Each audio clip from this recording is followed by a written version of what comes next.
I'm joined in the studio now by Mario Fernandez, one of the two candidates for Eureka City Council Ward 3. Mr. Fernandez, welcome to Redwood News. Thank you for having me here. Well, it's a real pleasure. Now, what relevant experience will you bring to the council if you are elected? Well, I've been on the school board for 4 years now. That means quite a significant amount to me, given the fact that I've lived here 5 years. That means that the voters saw something in me back in 2018 that said, you know, this is the guy that we want, this is the person that we want to be helping us lead education in our community. And so bringing that with the relationships that I've built, having moved here just a short time ago as a union organizer, as a community organizer, as a labor representative for nurses, I bring a lot of those skills and those relationship building skills to City Council, as it were. Now, what will be your top priorities for your constituents if you are elected? Well, so I like to look at things holistically, and I know I'm representing the good people of Ward 3, and so that means that a lot of the problems, a lot of the issues that we face in our community in Ward 3 are pervasive through just the city of Eureka itself. From my perspective, that includes housing, you know, the homelessness issue, particularly in Eureka, as well as climate change. Now, we might be up and away from the Bay, as it were, but it still has an impact in our community overall. And then we have to think about how that affects our infrastructure. So when I think of infrastructure, I think of it in terms of public safety, whether it's going to be the roads, the lights, any of those things. But we also have to take into account public safety in terms of law enforcement and how that needs to be reorganized as it's been determined by the current City Council. Now, what would you say are the top 3 qualities the person elected to this ward needs to bring to the office? From my perspective, you have to be willing to put yourself out there. You have to communicate with the public. And I believe that those are skills that I have, that I've established, again, being on the school board. So that's one. Being open, being accessible is another. I don't know, maybe those two kind of feel like they should be combined, but that's 1 and 2 right there. And then the third one would be willing to learn. And so that means doing your diligence, doing what's right. Yes, you're going to have staff make recommendations, but is it the best recommendation from the community? And so that's where you have to read those reports, and you have to be willing to take input, not just from the people at the city level, but also your constituents, from the people that are coming to you, telling you how that's going to impact them.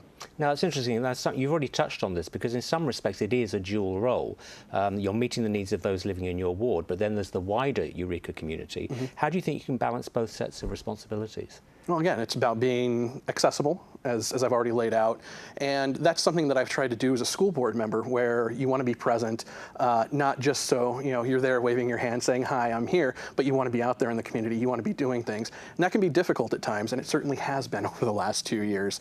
But from what I've seen from council members, either being available virtually or doing quarterly or at least semi-annually, having some sort of not a roundtable discussion, I'm trying to think of the phrase here, some sort of forum, so that way they can come to you and you can go to them. So that way there's the conversation happening both ways. So whether it's happening directly in your district or it's happening at City Hall, people know where you're going to be and how you'll be available to them. Well, that's interesting. It follows on, because I was going to ask what is working collaboratively with your fellow councillors is obviously very important, because they will have conflicting interests necessarily, right. But you've all got to reach the final best solution. Well, yeah, and that's happened, I'd like to think, a number of times. I mean, it's been a very difficult 2 years going into 2.5 years, even with the governor now letting the communities know, letting the state know that we might be coming out of the emergency ordinances starting in February. It's been a very difficult 2 years, and we always didn't see eye to eye.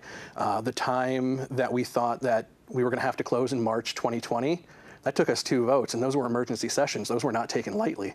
Those were, you know, those were very difficult times. But between the input from the community in those few hours and the discussion amongst ourselves, we realized we had to do what we needed to for the sake of protecting our children, protecting our students, protecting our community.